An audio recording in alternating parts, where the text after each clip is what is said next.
Hi, and welcome to Faculty Spotlight. I'm Ginny Horan, and today I get to interview the multi-talented George Tvelia. Hi, Jenny. Hi, George. Thanks for coming back. Oh, it's great to be here. I have so many things I want to ask you. One of them is a story I heard because I was at your retirement dinner, but I don't think a lot of people understand how you got to be here in your early days and your journey. So I was wondering if you could tell us that story. No, sure. What most people don't know about me is before I came to Suffolk, I drove a lumber truck for a small lumber company in Bayport. At the time, was a great job. Right, when you're young? Yeah, it was a great job. I was making good money.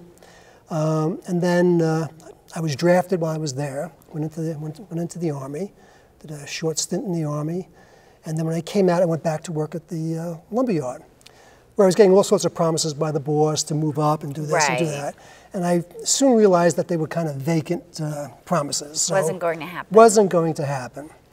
So I remember turning to my wife at the time, who was in the laundromat, and I said to her, Nancy, I need to go to college.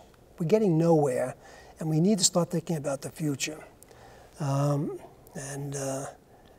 She was supportive right away. Because she was now going to have to go to work. I needed her to get full-time employment, so I can go to school full-time, because I wanted to bang out my associate's degree as fast as possible, so I can get a better job. So I went to Suffolk County Community College and enrolled in the Marine Science program. And the rest is history. The rest is history. But talk a little bit more about that, because now you're going to school full-time, but you also were working. Well, I went to school full-time, and in the evenings I worked full-time as a custodian. Wow. And that's why I had such a great appreciation for the custodians in our buildings. Exactly. Because I knew exactly the job. I mean, I could polish the floors just as well as they could polish the floors. It just reminds me of that movie Good Will Hunting, like you're in the college, but not quite where you want to be yet. Well, I wish I was just as successful. Well, that movie ended ambiguously. We don't know how that ended up, but we know how you ended up. So what happened next? You got the associate's? So I went to Suffolk, got the associate's degree, and at the time they were promising us all sorts of jobs in marine sciences, and there really were very few. I would think. Yeah, it was kind of interesting. So I got a job offers from 3 places: Brookhaven National Laboratory, Stony Brook University, and Suffolk County Community College. Now the jobs at the lab and Stony Brook were all grant-related jobs, so all they can guarantee was 1 year. Right, when the grant runs out, the job is gone. Correct. And they call that, you said, soft money? Well, I called it soft money. You called it soft money, I called it soft money. We weren't interested in soft money. And I wasn't interested because at the time my wife was pregnant with our first child. Okay. And so I needed something a little more permanent. I can imagine. So I selected Suffolk County Community College. And you were... And it was a great, great selection. Well, what were you doing exactly? You were working in the labs here? At Suffolk? Yeah. What was your first job? My first job was a technical assistant in the biology department, and I ran the microbiology labs for 18 years. Wow. It was a big, big job. At the time, we had a contract with a number of different hospitals for a nursing program, so I was running 22 micro labs a week. Was that strange, though, to now work side by side with the teachers you had? The hardest thing I had to do was transform myself from being a graduate in May of 1969 to a faculty member on September 1, 1969. And so the people who were my professors were now my colleagues. That's very odd. It was very awkward, to say the least. Very, very awkward. Well, in your head, you're probably thinking, am I really here? Am I supposed to be here? But they were great. They were really great. They were very, very embracing and very kind. But obviously, that was not the end. You continued on. Well, I had a number of different positions at the college. I went from technical assistant to senior technical assistant to instructor, assistant professor, associate professor, professor, assistant dean, associate dean, interim executive dean. And all the while when you were back in your first position here, you were going for your bachelor's. Correct. I was taking advantage of something that the division chairman offered to me early on in my career, When I was first hired, Rick Paul, the division chairman, pulled me into his office and said, you know, I hope you're going to go on and get your bachelor's degree, and I will do everything to help you accomplish that. That's great. So at the time we had arrangements, Suffolk Community College had arrangements with Stony Brook University for tuition waivers. Great. So every semester I took 2 or 3 courses. While you were being a dad, while I was working, being a husband. And being a husband. Wow. In between work duties and evening duties and so forth. Running off, take a class, come back and do some work. And not sleeping, I would think. It was long hours. Yeah. Back then, when I was young, I would get to work at 7:30 in the morning. I didn't get home until 11 at night. Wow. And when did you study? Anytime in between. Anytime in between. Anytime in between. You grab a moment, study as hard as you could. So you really get our students because they're doing I understand completely. Understand completely. My associate's degree program was a 72 credit program. That's a lot. It was carrying 20-something credits each semester.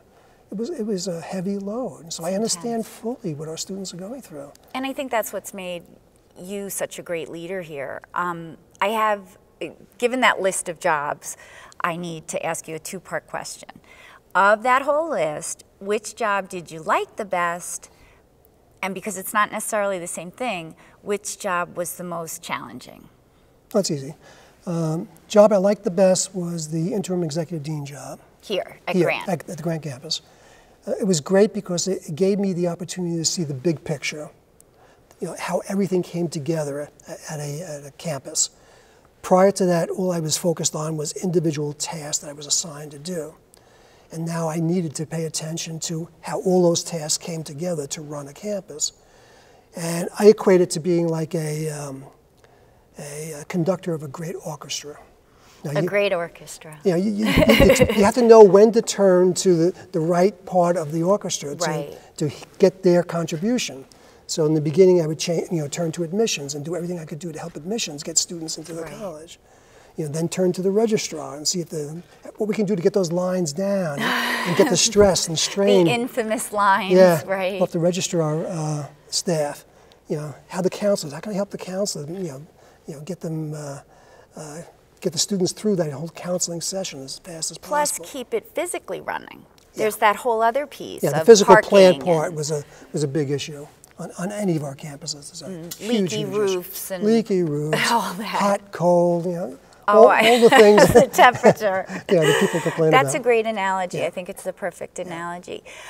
So that was the one you enjoyed. Which was the one that kept you awake at night? Hardest job was the assistant dean at the Eastern campus. It was my first job as an administrator. It was very hard for me initially, because I moved from being the grievance officer of the faculty association, the union advocate, you know, for faculty, the advocate for the faculty, to being an administrator. That's huge. You know, supervising faculty. It was a dramatic change for me. It was very hard. Because they have 2 different, well, not vastly different, but you definitely have to have 2 different points of view when you switch. Yeah, and it takes a while to. At least for me, it took me a while to make that transformation. Did you feel disloyal almost to the faculty? Yeah, I did.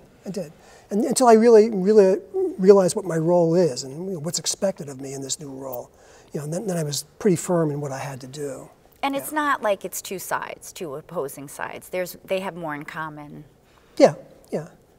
But not always. Not always. Is your next position I wanted to ask about.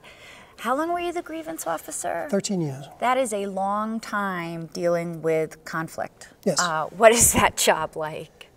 In my opinion, it's the hardest job in the union.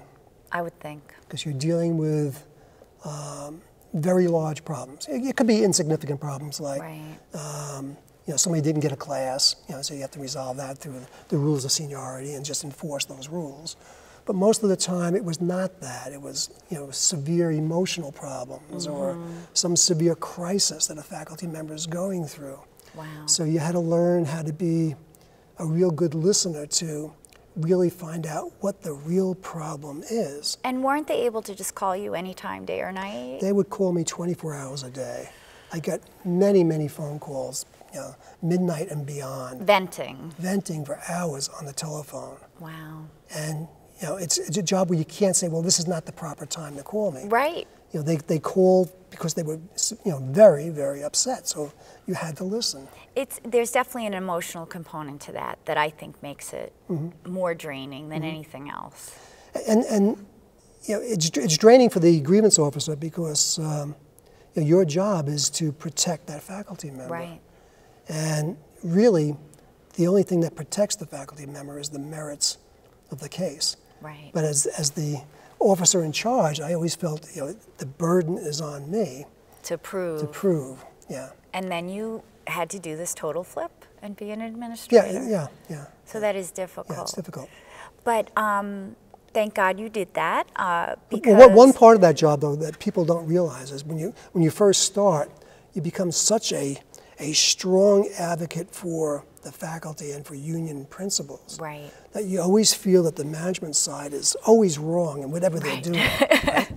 But as you do the job longer and longer and longer, you realize that the gap between your view and management view is getting closer and closer and closer. It's not as vast. It's not as vast. So by the time I made the transition from grievance officer to assistant dean, you know, that gap had become very, very small. And I was very lucky. I worked with some very, very good administrators. Steve Shire, for example, was a role model for me in terms of a person who knew the right thing to do. And was fair, and logical. Was fair and logical in That's the process. And he really taught me how important it was to be absolutely honest, you know, through procedures. And that play to win, you know, argue the merits of the case. Follow the rules. Let the process work. Exactly right. Exactly right. And it's interesting that you said he kind of mentored you, or he was a role model, because really you saw early on that we had a real need here to have more leadership and have faculty get more involved in maybe some of the more administrative positions. So you worked very hard to establish the Chair Academy. So I was wondering if you could speak to that for a little bit, what you saw the need was and how you went about making that happen. Well, the need was to create a core of people that we could tap at any time to move into a leadership position. Because they weren't. And we needed to do that because there was a reluctance for people to make that commitment. And part of the bigger reluctance was monetary. Right. Because the guild salaries were larger than the exempt salaries at the time. And also the guild positions were protected by contractual rights and exempts were not protected by contractual. So there's a lot of reasons why people were not moving in. But I took the position that we really needed to develop our talent from within because the people that work here knew the organization much better than anybody coming from the outside. Exactly. And we also had a history here where many people that came from the outside for important positions didn't last very long. I've seen it. They really did not learn the culture fast enough to survive. Right. So I wanted to build a training program that would provide the participants with the skill set to succeed. So when they did finally get those positions, they could hit the ground running and not always trying to figure out, how do I play this game? Right. And it's been very successful. I mean, there are so many people who have come through it who are now moving into chair positions. I'm so proud of this program. I'm very proud of the program. I think it's been critical because I'm a big believer in what you said, that when somebody comes from the outside, particularly if they're not from New York, I feel like it's culture shock on your daily life, just living on Long Island, and it's culture shock because you're not familiar with this college. Now, with such a long and successful career, I have to ask you this because you are always initiating things and volunteering for things. And we also teach a lot, and we have a lot of students. So how did you stay motivated? Because you hear about burnout. Like, how did you stay so motivated when you hit obstacles or things were taking a long time to happen and just keep coming back? I mean, you're teaching now. You're retired. You're still teaching. You're still connected. What's the secret? I just like to get things done. I don't know if there is a secret. I was very fortunate that I had a very good network of people that I worked with who trusted me over the years, and trust is very important. And so when I came up with new ideas, I would bounce them off of people, and I'd survey, whether or not I'd get the support or not. Right. If I saw some interest, I'd pursue it further and a little bit more aggressively. Mm-hmm. And from the network I had, I was getting more and more support for the initiatives I was creating. And that helped me. That gave me the drive to But that's keep a special pushing. quality. There are a lot of people who would have the same thing, and they just say, "No, I'm not. It's not worth it. I'm not going to do it." And yet you've always done it, and I guess what the reward has been seeing the results. Yeah, I just enjoy starting a project and watching it mature. And then once I get to a certain point with the project, like the Excelsior Program, when I get to a certain point with something, I want to move on to something new. But you've left a legacy here. So I let go and give it to somebody else. Right. And I always tell them that your job is to move this program now to the next level, and make it better. And so I challenge them. And the beauty, Ginny, is that they always come up to the challenge. For example, Excelsior Program, I handed that off to Deborah Wolfson, and she made it a much more organized program and added a lot more detail to it, to give it the strength that it needed to survive, and the program has blossomed. See, I think you're an optimist. You must be a fundamental optimist, because that's what you need. You need to just keep believing and keep going. Well, that program started with, I think initially we had like 19 students in the program. Wow.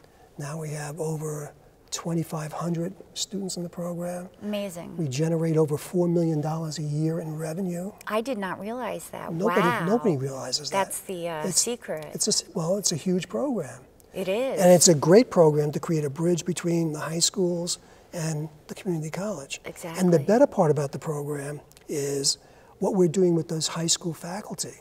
Because now we invite them to come to, used to be all college, professional development day. Right, so they can kind of see. They come in and they see us in action, and they're just absolutely awed by what we do here. So they're constantly talking when they go back to their high schools about how great Suffolk is. And that's what we need. And they're promoting us. I always say we're like the best kept secret. Well, we always have been. Yeah, and then as soon as people are here, they're like, "Oh, I get it. Yeah. How come I didn't know?" Yeah. But the word is getting out. Looking back, is there anything you would do differently? In my career? The only thing I would do differently is I should have pursued the PhD. Okay. I should have completed that early on. That's a daunting degree, I think. But given the way I was going through college, where it's part-time and everything's at night, and right. it was just too much for me to handle. Yeah. I thought it was too big of a sacrifice for my family, so I was getting older and older. And I feel the same way. So the clock's ticking. I never got around to it, but I regret not doing that. I should have done that. So whoever's watching this, start yeah, chipping away at it now. Yeah, chip away at your PhD, complete your education, right. Get that terminal degree. Yeah. Which is a good use of terminal. Usually terminal is not positive. Okay, now I once saw this movie, and I've tried with varying degrees of success to do this with my family, because you sit around when you are able to have family dinner, and in the movie they said, okay, best, worst, and you had to say the best part of your day and the worst part of your day. Now this is a little bigger. It's not a day, it's a career. So I'm going to ask you about retirement now. Well, that's easy. What's the best? What's the worst? Well, the best, I always told people that it's George and Nancy time. Finally. Finally, because everything we've done up to this point was either Suffolk County Community College, and you have to understand, when I was working at the college and raising my kids, on weekends, my family was in the lab with me, because I had to prepare test tubes and Petri plates. And I remember your son saying that, that he vividly remembers that. When I was at Stony Brook, they were in the stacks with me when I was studying, running around through the stacks as I'm Xeroxing articles or whatever I needed for the next day. Or that horrible machine. What was that thing where we had to... Oh, yeah. You're going way back. I try to say to students, you have no idea. No idea how bad it was, No, and typewriters. And so my family was always with me at the college. So the change, in terms of dedication, so Nancy and I were always giving either to the college or focused on our kids or focused on our parents or whatever. Now we're to the point in our lives where it's important for us to focus on ourselves. And almost rebuild or get to know each other again. Yeah. So that's what we're doing. That's great. And it's great. Yeah. Now, what's the worst part? Because, you know, people do say it's a big adjustment. It really has not been a big adjustment for me. Great. It's been absolutely wonderful. It's played out exactly as I thought it would play out. Oh, that's good. You know, I get up in the morning, I do my morning routine, I go to the gym, I come home, I cut the lawn or whatever, do the stuff around the house. And next thing you know, it's afternoon sometime. Then we go out and do something in the afternoon together. Nice. Next thing you know, it's dinner time. So you go out to dinner or whatever. And you've earned it. It's just a wonderful time. It really So is. it's none of this, oh gosh, I can't stand being I'm not, retired. No, I'm not bored. That's good. I'm not bored. It's, you know, we've traveled a little bit, although we're primarily homebodies. We really love our. But it doesn't sound like you had a lot of time to be homebody, so why not now? Yeah. It is and nice. so we're focusing on doing some work around the house that needed to be done, that we can finally get done. Oh, good. Yeah, so retirement is great. All right, we'll spread that word too. Spread that word. Retirement is Yeah, great. Spread that word. Okay, now we've been trying this new thing on Faculty Spotlight where we play the word game. So I say a word and you just say whatever pops into your mind. And that's how we'll finish up. Okay. Okay, you ready? Okay. Don't peek. Okay. Leadership. Challenging. Fun. Fun. Life is fun. Every day is fun. There's the optimist. Future. Future. Well, I'm really focused on my grandkids at the moment. My granddaughter's going to be married next May, so You have a granddaughter who's going to be married? So I'm planning her wedding as we speak. Oh, wow. So that's exciting. Yeah, so I'm trying to get her focused on her career and her future. My grandson is thinking about going into law enforcement, so he picked out a goal. So we're preparing him for college. So that's really been my future. I mean, we're looking at the grandkids and trying to figure out how we can be most helpful to our grandkids. That's so nice to hear. Yeah, it's good stuff. Last word, Suffolk. Suffolk. Love. I love Suffolk. We know you do. It's really been an awesome career. You know, it's really been family for me. You know, it's just a wonderful, wonderful organization. And you've made it family for me. Oh, good. So thank you. Oh, you're welcome, Ginny. Thanks, George. Oh, thank you.